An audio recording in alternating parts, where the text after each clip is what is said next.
Cadet Marcus Chen sat alone in the back corner of the Galactic Naval Academy's mess hall, methodically consuming his regulation protein cube, while the other cadets gave him a wide berth. It had been this way for 8 months now, ever since the orientation officer had announced his homeworld designation with barely concealed disgust.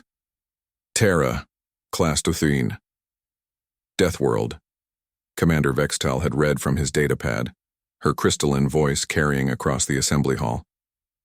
The collective intake of breath from 300 alien cadets had been audible. Even the Crithari, notorious for their own warrior culture, had shifted uncomfortably in their seats. Marcus had grown accustomed to the whispered conversations.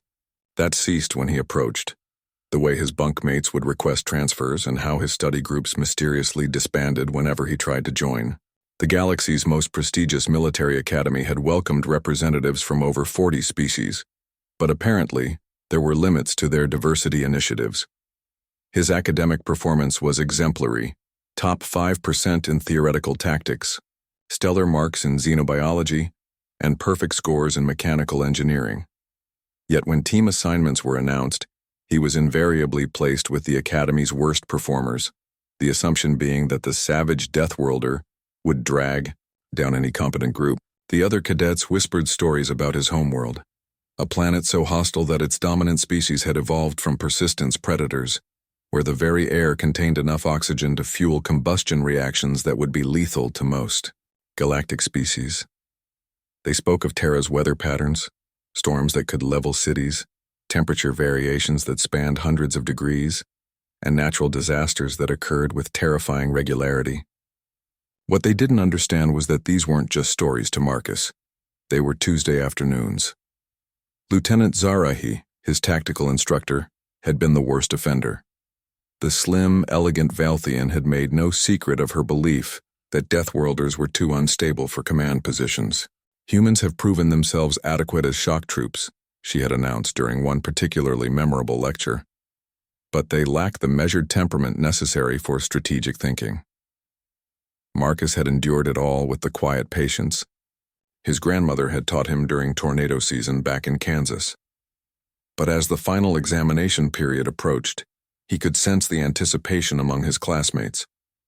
The culminating exercise would determine not just graduation rankings, but assignment preferences for their first postings. The scenario was deceptively simple. A multi-stage crisis simulation involving a civilian transport convoy under attack by raiders in the Kepler Nebula. Each cadet would command a small task force and be evaluated on their tactical decisions, resource management, and crisis response. When the examination began, Marcus found himself assigned to the simulation's nightmare scenario: multiple system failures, casualties mounting, and a civilian transport filled with Deltharan refugees whose physiology required specific atmospheric conditions to survive. The raiders were using the nebula's electromagnetic interference to mask their approach vectors, making traditional sensor sweeps unreliable. Most cadets had approached the problem with textbook precision, deploying their forces in standard formations and following established protocols.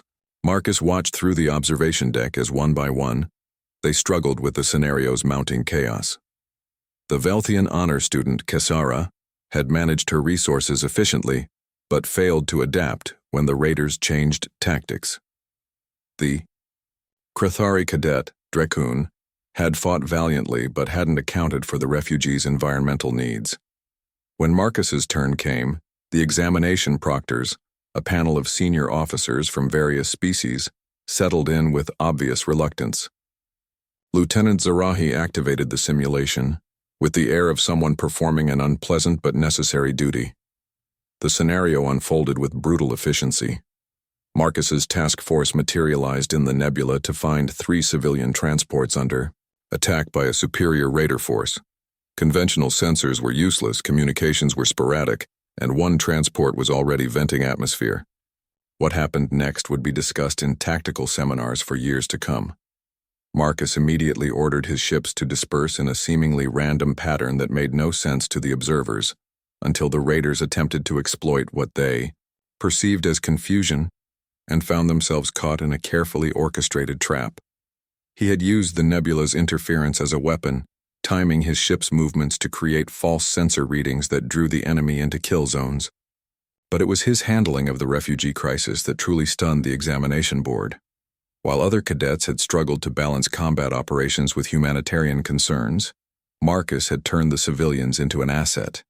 He coordinated with the transport captains to use their ship's industrial-grade atmospheric processors to create a localized weather system within the nebula, essentially manufacturing a small-scale storm that further confused enemy sensors while providing cover for the rescue operation.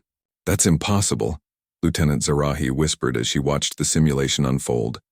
The computational requirements alone, Marcus had calculated atmospheric pressure differentials and electromagnetic flux patterns in his head, the same way he'd learned to read weather patterns on a planet where understanding the sky meant the difference between life and death.